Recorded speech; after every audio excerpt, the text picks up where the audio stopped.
네, 총선이 33일 앞으로 다가오면서 여야 대표 간 신경전 과열되는 모습이죠. 이 각 당 공천 작업도 지금 막바지로 접어들고 있습니다. 네, 패널 두 분과 함께 정치권 소식 자세히 짚어보도록 하겠습니다. 노동의 파이낸셜 뉴스 주필 신경민 전 더불어민주당 의원 함께합니다. 안녕하세요. 안녕하세요. 반갑습니다. 자, 여야 대표 주요 격전지 현장을 방문하고 있죠. 이 한동훈 위원장 어제는 수원을, 이재명 대표는 양평을 찾았습니다. 목소리 직접 들어보겠습니다. 민주당은 뭘 했습니까? 이런 거 했습니까? 할 수 있는데 하기 싫어서 안 한 겁니까? 아니면 할 능력이 안 돼서 안 한 겁니까? 이번 선거가 끝난 다음에도 우리는 3년이라는 더 집권 기간이 남아 있습니다. 반드시 수원에 해내겠다는 약속을 드립니다. 오늘 우리가 이제 양평에 왔는데 실제로 저는 국정농단이라고 하는 대표적 사례가 바로 이 양평 고속도로 종점 변경 사건이라고 생각합니다. 맡겨진 권력이지 자기가 고스톱 쳐서 딴 자기 권력이 아니기 때문에 맡긴 주체에게 최선을 다해야 됩니다. 자, 한동훈 위원장 행보부터 보죠. 지난 총선 때 야당이 의석 5개 모두 차지한 수원에 이어서 오늘은 성남과 용인을 찾습니다. 자, 어제 수원 여당 입장에서 험지죠. 한 위원장 방문했을 때 현장 분위기가 그래도 나쁘지 않았다 이런 얘기도 드는데 지역에서의 반응은 어땠는지 좀 알 수가 있을까요? 뭐 현장 분위기는 뭐 한동훈 위원장이 갈 때마다 많은 사람이 몰린다는 거 아니겠습니까? 예. 그러나 현장 분위기만 가지고 뭐 승부를 예측할 수는 없는 일이고요. 네. 지금 현재 어쨌든 뭐 우리가 다 알지만 뭐 수치상으로 얘기할 수 없지만 여론조사 쭉 나오는 걸 보면 여당 분위기가 나쁘진 않은 것 같습니다. 과거에는 해보기도 어렵다 이런 정도였는데 예. 이제는 뭐 해볼만 하다 정도로 충분히 바뀐 것 같고요. 그렇군요. 그리고 지금 현재 뭐 나오는 얘기들이 이제 여론조사 얘기들이 예. 대개는 이제 중간 채점 아니겠습니까? 중간고사까지는 성적이 나쁘지는 않은데 기말고사가 남았으니까 최종 평가가 국민들이 하는 최종 채점이 남았으니까 지켜봐야겠죠. 네. 근데 한 가지는 여론조사 수치도 그렇고 나오는 것도 그렇고 또 현재 그 수원에서 네. 박광원 원내대표가 지금 탈락했잖아요. 맞아요. 예. 그런 게 저는 민주당에 좀 패착이 될 가능성은 높다. 이렇게 봅니다.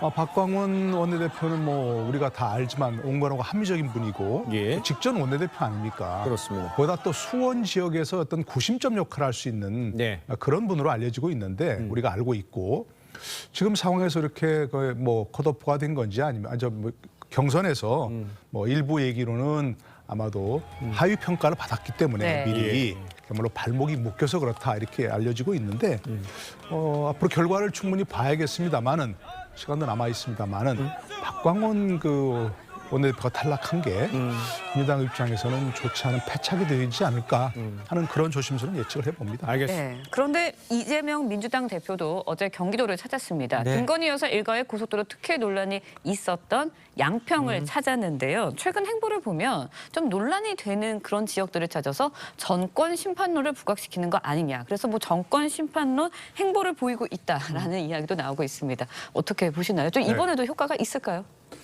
이 전략은 뭐 물론 효과가 있을 거고 이 지역도 지역이지만은 예. 계양에서 이 양평에서의 문제, 고속도로 문제를 가지고 계양에 영향을 주고 싶은 생각이 굉장히 강한 것 같아요. 아, 예. 멘트도 그렇고요.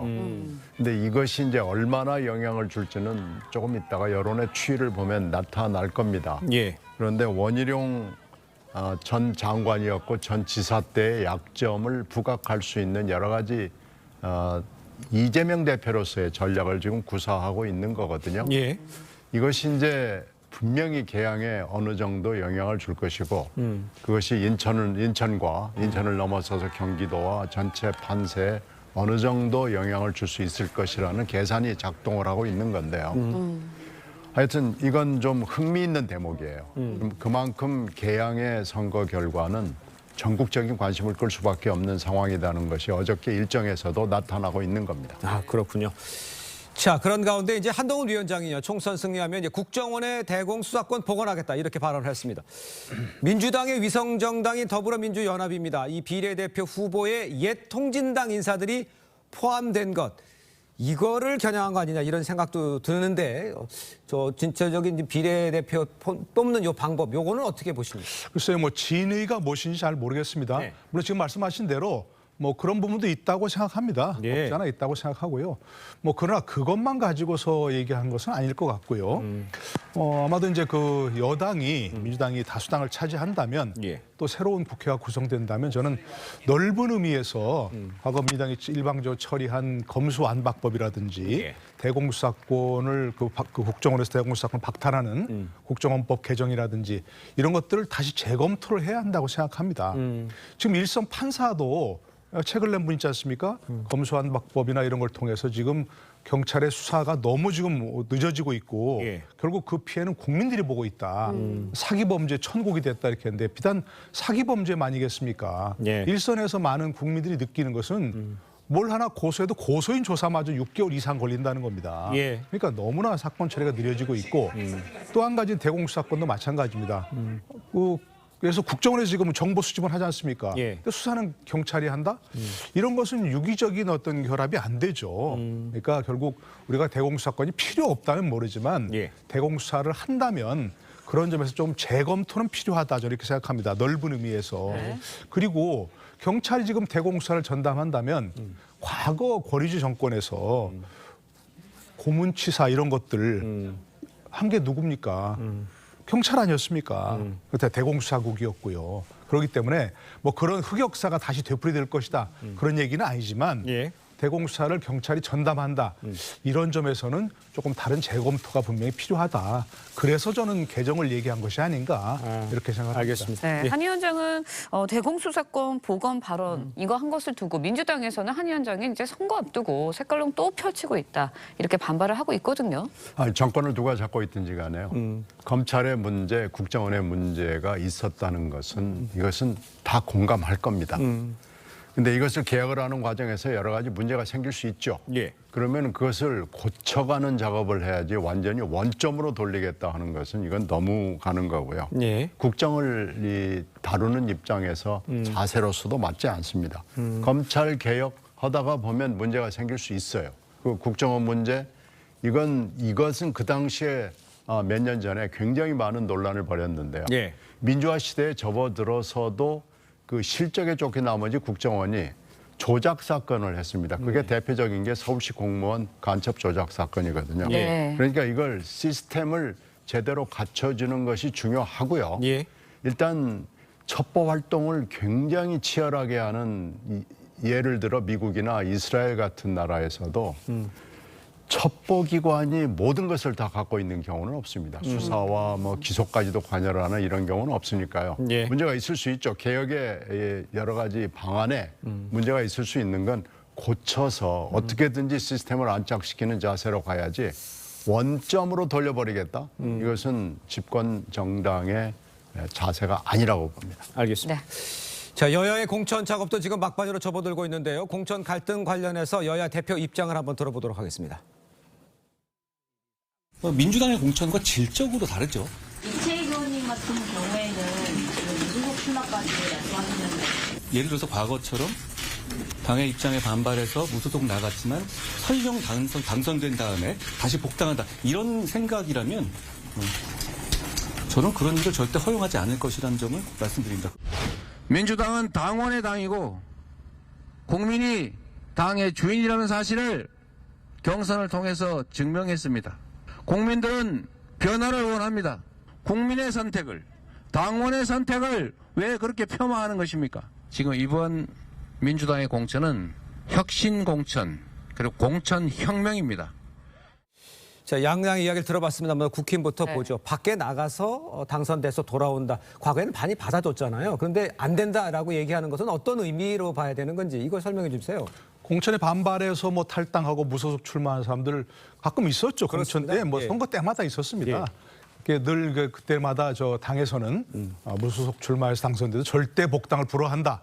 이런 얘기도 늘 있었고요. 네네. 그래서 선거 끝나면 또 복당도 늘 있었습니다. 그렇습니다. 다 있었던 얘기인데 뭐 이번에 그렇다는 얘기가 아니고요. 예. 뭐 그런 얘기가 늘 있었으니까 그렇게 되는지는 또 지켜봐야 될 그런 문제입니다. 한동훈 위원장이 앞으로 뭐 계속해서 당대표를 할지 안 할지 잘 모르는 얘기고요. 예.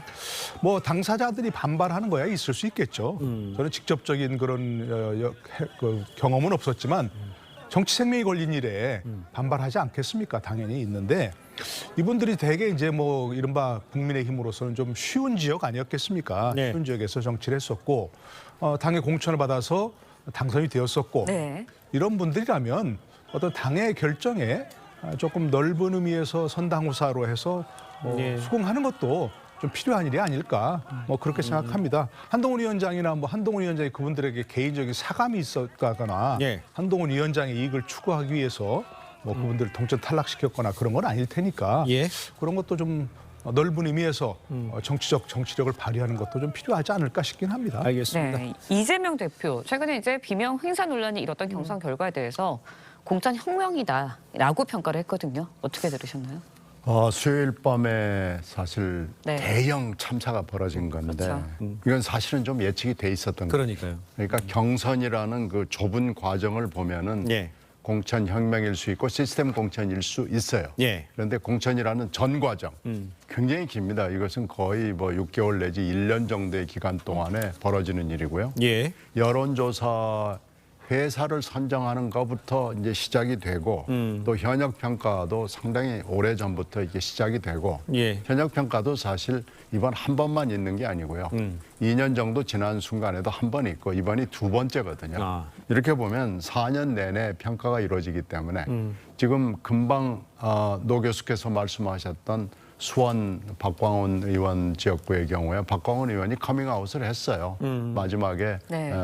이 승패에서 진 뒤에 네. 내가 사실은 하위 20%였다라고 커밍아웃을 했습니다. 예. 그런데 이제 표를 복귀해 보면은 3표 차이로 졌다는 거 아닙니까? 아, 예. 그러니까 정말 아쉽게 진 거고요. 만약에 그 현역 평가가 정말로 시스템적으로 엄숙하게 진행이 됐더라면 예. 이런 결과가 나오지 않았을 거라는 거죠. 그런 점에서 봤을 때는 공천 혁명이라고 이렇게 포장을 하기에는 조금 뭐 이렇게 의아한 부분이 예. 있는 거죠. 그렇게 따지고 보면 지금 대표 입장에서는 이렇게 얘기할 수 있지만 지역구를 하나하나 놓고 보면은 아쉬운 대목들이 많이 보이고 이게 이제 본선 경쟁력에서 아. 과연 어떻게 나타날까? 지금 현재 국민의힘은 이수정 교수를 공천을 확정을 해 있기 때문에 예. 이수정 교수와 이제 이번에 박광원 의원을 이기고 된 예. 분하고 이렇게 붙였을 때 예. 본선 결과를 이제 봐야 네. 과연 공천 혁명이 정말로 혁명인지 아닌지는 판단할 수 있을 겁니다. 알겠습니다. 이재명 대표가 말한 이제 민주당 공천 혁명이라는 것이 전체적으로 봤을 때는 그렇게 보일 수도 있지만 이제 국민의힘과 네. 붙어서 했을 때 경쟁력을 봐야 제대로 된 공천 혁명인지를 확인할 수 있겠다 이렇게 좀 지적해 주신 것 같습니다. 자, 이 소식도 하나 좀 짚어보죠. 국민의힘이요 이뇨한 전 혁신위원장에게 비례대표 출마를 요청을 했는데 호남 공약의 의지가 담긴 것이다 볼 수 있다 뭐 이런 얘기도 나오고 있습니다. 받아들일까요? 또 어떻게 생각하십니까? 이런 것은. 처음에 그 인요한 비대위원장이 비대위원장을 맡을 때 예. 원래 선거에 나갈 생각이 있다. 네. 뭐 그런 얘기가 있었습니다. 예. 본인이 이제 서대문 지역에 출마할 가능성이 있다. 네네네. 이런 얘기가 있었는데 그때 그러면서 처음 이제 비대위원장을 맡으면서 나는 선거 출마하지 않겠다 얘기를 먼저 했죠. 예. 그 얘기가 왜 그러냐면 본인이 출마설이 있었으니까 그렇게 비대위원장을 하면서 사심없이 하겠다 이런 얘기 했거든요. 네. 근데 이제 뭐 비대위원장 시절 지났고 뭐 새로운 또 이제 한동훈 비대위원장이 나왔고 비대위원장이 그때 그 같은 어쨌든 그래서 예. 윤영환 위원장이 그런 출마 의지, 정치 참여 의지가 아직도 있다면 당에서 요청하면 당연히 할 수 있는 가능성이 높겠죠. 네. 더구나 지금 얘기하신 대로 순천 출신이기 때문에 호남 공약의 의지도 담겨 있고 예. 또 워낙 잘 알려진 인물 네. 아닙니까? 여러 면에서 그렇기 때문에 비례대표에서 뭐 그런 사람들에게 호소할 수 있는 그런 인물이기 때문에 예. 여러 가지 가능성은 좀 높지 않을까 이렇게 생각합니다. 네. 그런가 하면 민주당에서는 선대위원장 인선을 놓고 고심하는 모습을 보이고 있습니다. 뭐 임종석 전 비서실장 이름도 거론되고 있고요. 이탄희 의원 이름도 거론되고 있습니다. 당내 뭐 화합을 위해서 거론되고 있는 것 같은데 어떻게 전망하세요? 지금 선대위원장 구하기가 쉽지는 않아요. 그렇습니다. 굉장히 어렵습니다. 그래서 이 결론이 어떻게 날지 모르겠습니다만 고심에 고심을 하고 지금 예. 뭐 노크를 하고 예. 문을 두드리면서 여러 가지 얘기를 하고 있는데요. 예. 이 결말이 어떻게 날지 잘 모르겠습니다. 알겠습니다. 자, 다음 소식도 짚어보겠습니다. 민주당을 탈당한 홍영표 서른 의원 이른바 민주연대를 결성을 해서 이낙연 대표의 새로운 미래와 힘을 합치기로 했습니다. 홍 의원 목소리를 먼저 듣겠습니다. 민주당이 이재명 사당화 완성을 위해 공천 학살을 자행함으로써 민주주의와 민생, 미래가 모두 붕괴 위기에 처해 있습니다. 지금 정부 여당, 제1야당 어디에도 국민의 목소리를 듣고 국민의 고통에 맞서서 희망을 만드는 리더십은 보이질 않습니다. 자, 홍영표 서른 의원 새로운 미래로 입당을 하는 형태가 됐습니다. 근데 당명도 바꾸겠다는 얘기가 지금 나오고 있어요. 안에서 깊숙이 관여하고 계시니까 잘 아실 텐데 그러면 더 추가적으로 올 의원들이 있어서 기호 3번을 만드는 그 시간과 여유는 충분히 있습니까? 시간은 물론 충분하지 않지만 예. 지금 꾸준히 접촉을 하고 있고요. 네. 그중에서는 의향을 가진 분들이 있어서 다음 주에는 결론이 날 수 있을 것으로 보입니다. 그래서 예. 지금 접촉하는 분들이 이 손가락으로 헤아릴 수가 있어요. 그래요. 그래서 그분들이 지금 구체적으로 답변을 해줄 것을 기다리고 있습니다. 예, 네. 그렇군요. 예. 그런가 하면은 뭐 당내 경선 탈락자는 해당 선거구로 후보자로 등록할 수 없다라는 공직선거법 규정 때문에 제3지대 뭐 세분리기 한계가 있지 않냐라는 지적도 있습니다. 어떻게 보세요? 네, 저는 그렇게 생각합니다. 뭐 시인님께 더 잘 아시겠습니다만 지금 현재 그 새로운 미래 이제 민주연대라고 예. 뭐 이름을 바꾼다면 생각보다는 조금 이제 바람이 불지는 않는 것 같아요. 얘기한 대로 개별적으로 탈당해서 입당하는 것은 사실 그렇게 큰 주목을 받기는 어렵고 예. 초기에 처음에 그 관측하기로는 뭐 탈당 수준이 아니라 분당 수준의 그런 그 탈당이 있을 것이다. 예. 이렇게 얘기했는데 많은 분들이 지금 경선에 참여했기 때문에 네. 경선 참여한 분들은 이제 뭐 사실 출마가 어려운 부분이 있거든요. 네. 예. 물론 이제 탈당을 해서 다른 지역구에 출마할 수 있습니다. 해당 지역구가 아니고. 그렇죠. 그렇지만 그거는 너무나 명분이었기 때문에 오히려 사람들에게 별로 이렇게 호감을 갖기 어려운 그런 상태고 예. 현재로서는 뭐 초기에 생각했던 교섭단체 구성은 물론이고 바람이 많이 일어날 정도의 그런 분들이 모시기를 좀 참여하기는 예. 어렵지 않는가 이렇게 생각이 됩니다. 그 신경민에게 이렇게 여쭤볼게요. 지금 뭐 저 이낙연 대표가 이번 주말쯤에 이제 호남에서 어디에 출마할지 밝힌다는 거 아니에요? 네. 그러면 밝히면다는 게 이제 출마를 한다고 전제를 했을 때 호남 지역의 반응이 지금 노 교수님께서 언급했습니다만 생각보다 바람이 일지 않고 있는 거 아니냐라는 지적에 대해서는 동일하시는지 분위기는 어떤지. 네, 지금 현재만 놓고 보면 그렇게 노 교수처럼 말씀하실 수 있는데요. 예. 현재 광주 지역이 8개 지역구가 있고요. 8개 지역구 중에서 이제 하나를 이낙연 네. 대표가 나가는 건데요. 네네. 지금 한 2-3개 정도로 좁히고 있고 일요일 날 구체적으로 어느 지역군지는 밝히게 될 겁니다. 지금 예. 2-3개라고 하는 것도 대개 그쪽의 정치를 잘 아는 분들의 얘기로는 예. 사실상 뭐 결정이 돼 가고 있다고 보고요. 아. 8개 지역구 모두에서 같이 함께 나갈 수 있는 분들이 지금 형성이 돼 가고 있고요. 네. 그 작업이 지금 오늘 내일 중에는 끝나거든요. 예. 그렇게 되면은 광주 지역에서부터 여러 가지 바람이 일어날 수 있고요. 또 몇 의원들이 지금 현재 세미래 쪽으로 넘어오겠다는 의사표시가 있기 때문에 그것까지 나오고 그러면요. 노 교수께서 예측하시는 것보다는 훨씬 더 큰 바람이 일어날 가능성이 있고요. 그 바람은 광주에서부터 특히 호남에서부터 시작이 될 걸로 예측합니다. 알겠습니다. 네, 지켜봐야 할 것 같고요. 조국혁신당 이야기도 해보도록 하겠습니다. 조국혁신당 이른바 지역구는 민주당, 비례는 조국혁신당 뽑아달라 전략 내세우고 있습니다. 하지만 민주당 지지층 사이에서는 민주당 위성정당에 표를 몰아줘야 한다라고 이야기를 하고 있거든요. 좀 이렇게 엇갈리고 있는 것 같아요. 어떻게 보세요? 현재까지 뭐 여러 가지 나온 걸 보면 이른바 조국 신당? 혁신당이라고 해야 되네요. 네. 혁자를 이상하게 만들어 가지고 조국 신당으로 이룰 수 있게 만들어놨는데 어쨌든 그런 식으로 되었기 때문에 민주당 지지자들 특히 과거 이른바 조국 사태 때 조국 수호 세력이 우리가 봤지 않습니까? 그러니까 그런 분들이 만만치 않은 세를 가지고 있다는 게 좀 보여지거든요. 예. 그렇기 때문에 뭐 민주당의 위성정당과 뭐 그 조국 혁신당이 서로 경쟁한다. 예. 뭐 그렇게 보기는 어렵지만 많은 분들이 특히 또 민주당의 그 비례연합정당에 여러 가지 이질적인 세력이 포함되어 있는 걸 보고 거기보다는 오히려 그 조국 혁신당 비례 지역에서 비례 그 수표를 하면서 그쪽으로 많이 손길이 가지 않겠느냐. 예. 이렇게 현재는 예측해 볼 수 있는 그런 상황이 됩니다. 현재까지는 가능성은 있지만 예. 그렇다고 그것도 최종적으로 아직 30일이 남았으니까 예. 국민들이 어떤 선택을 하는지는 지켜봐야 되겠습니다만 현재로서는 예. 어쨌든 비례에서 조국 혁신당이 상당한 선전할 가능성은 있다 이렇게 생각합니다. 자, 이런 와중에 옥중에서 네. 소나무당을 창당한 이 송영길 전 대표요. 민주당의 비례위성정당에 참여하길 원한다면서 협상을 제안했어요. 이거를 민주당에서는 이게 받아들일까요? 어떻게 봐야 됩니까? 이게 지금 그렇지 않아도 예. 민주당이 비례연합정당을 만들었는데 이게 잘 안 뜨잖아요. 네. 금방 노 교수께서 말씀하신 그 부분이 지금 있는 거예요. 거기다 지금 말을 바꿔서 조국 혁신당하고 또 손을 잡았잖아요. 그렇죠. 이런 데다가 다시 또 소나무당하고 손을 잡는다 그러면은 이게 지금 비례정당을 가지고 이렇게 저렇게 뭐 여러 가지 혼선이 일어나고 있는 게 모두 다 방탄 때문이긴 한데 예. 이러다가 이것도 저것도 다 놓치는 게 되고 방탄이 제대로 안 될 가능성이 있기 때문에 예.